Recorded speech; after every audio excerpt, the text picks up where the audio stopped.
believe that a higher form of non-human intelligence has visited this planet? I'm certain of that. You're certain? How certain are you? 100%. I mean, Jordan, that's a pretty bold statement.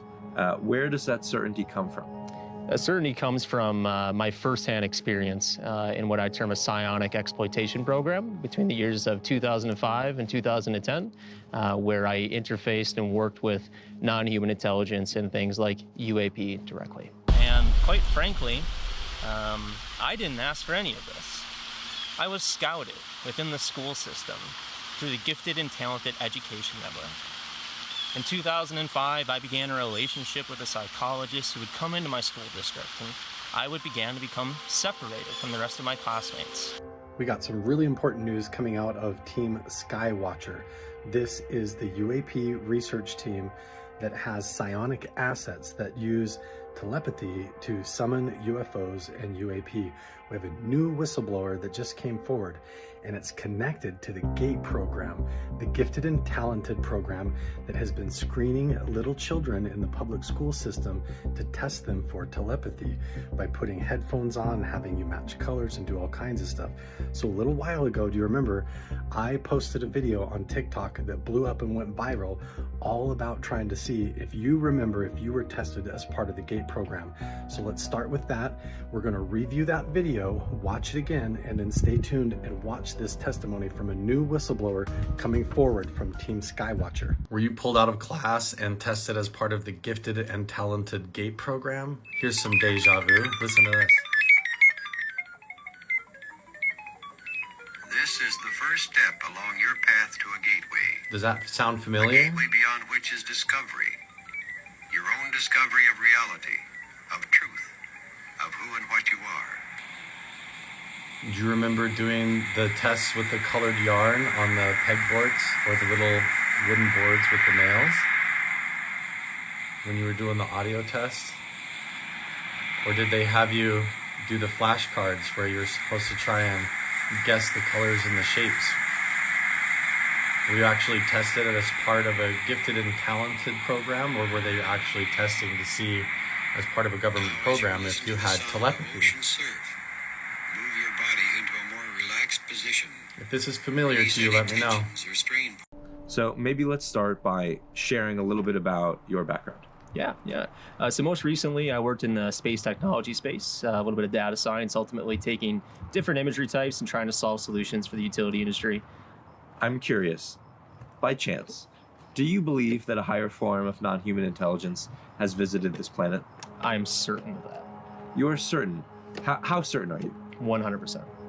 I mean, Jordan, that's a pretty bold statement. Where does that certainty come from? That certainty comes from my firsthand experience in what I term a psionic exploitation program between the years of 2005 and 2010, where I interfaced and worked with non-human intelligence and things like UAP directly. I mean, Jordan, that is an incredible claim. For the viewer at home, what were you doing in this program on a daily basis? Yeah, so this would look at like things that many people would consider woo-woo-y, right? Like astral projection or meditation. But ultimately, what we were really investigating was how far could we stretch the bounds of human consciousness. Beyond that, how could we get human consciousness to interface directly with things like recovered materials and recovered crafts? What I can tell you from the craft and some of the different projects that we worked on directly is ultimately that they interfaced with us. What I mean by that is my consciousness could project into these craft and recovered materials and then access a suite of commands, essentially capabilities to do various things, including piloting. But ultimately, the story is not about piloting some UAP with your mind. This story is much more about what is consciousness? Yeah. Why can we interface with these things? Do you have material that supports these claims? I have tons of material, linearly autobiographical records that will support my claims. Hi, my name's Jordan Jozak. You may know me from the recent Skywatcher series, where myself, among other folks like Jacob Barber, gave testimony about our experiences and covert and compartmented programs. That was last year, August. I gave testimony in that video where I described my first-hand experience with non-human intelligence and the affiliated technology. Today is October 13th, 2025, and to date, no one from Congress has contacted me. So, I figured I'd like to tell my own story this time.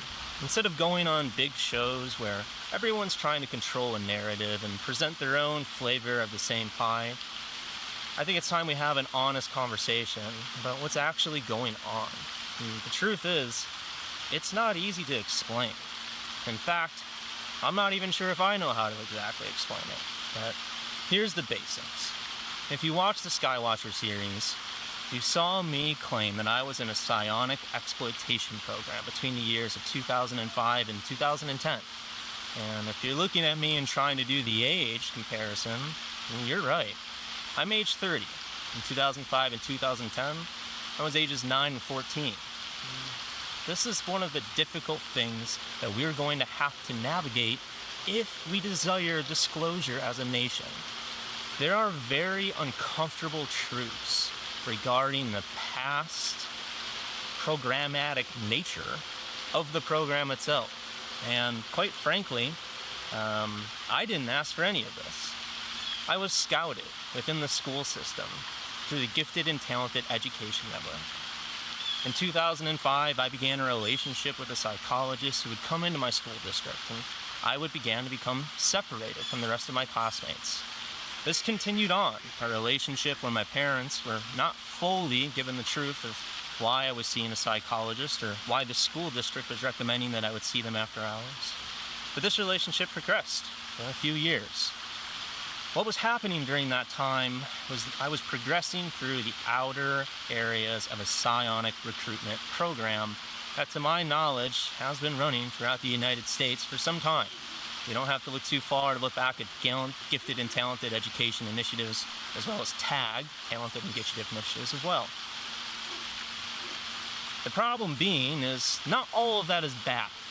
However, for those that are familiar with how intelligence operations work, they work covertly. They work through channels that carry plausible deniability. And that was the nature of what happened to me.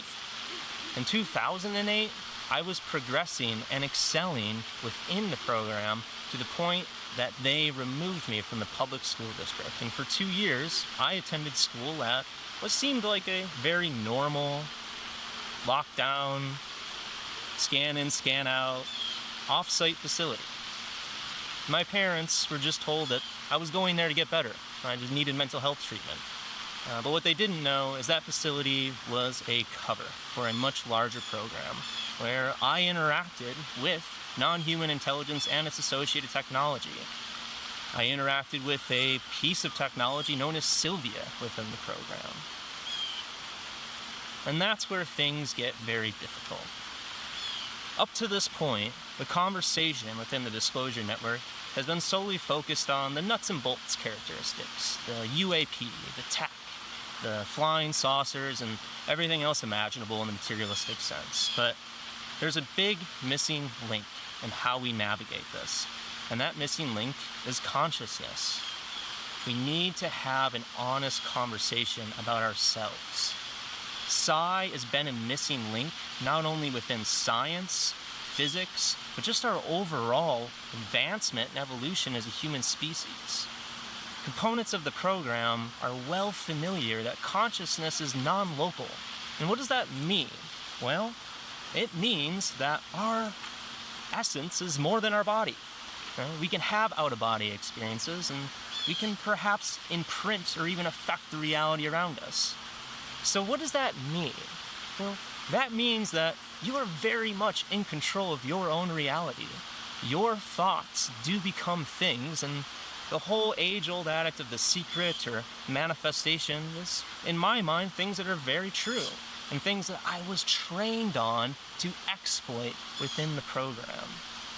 See, we weren't doing things like getting in a secret spaceship or going to underground bases and meeting with aliens.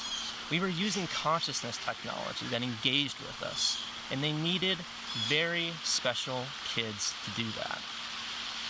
Within the program for those 2 years, I worked with autistic non-speakers, and the abuses that I saw committed were disgusting. While I was a kid who had a voice and could use my body, I could kick and scream when the experiments were getting bad. But for those that were non-speaking or non-moving, they had a much more difficult time.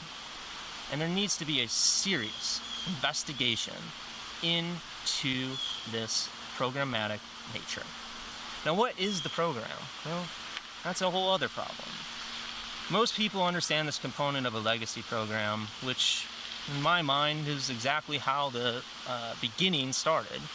However, more recently, every single agency has got their hands on either some aspect of this research or some aspect of the program itself. While everyone would love to think that there's a centralized, beautiful little board that has all this compartmented and they're just not releasing it, the real truth is shit is so much more messy than that. Let me tell you. I don't know exactly what the pathway forward is here, but we need to really rapidly scale up our research into consciousness. And I think right now AI is providing us the ability to take a rapid step. We don't need our government to tell us what we already know. The truth is out there, and there's many individuals like myself who are trying to find their voice to bring this to others. None of us want problems. None of us want to burn down the system, and none of us are sitting here on a soapbox telling you that you should feel bad for me. In fact, my story is much different. I did go through hell.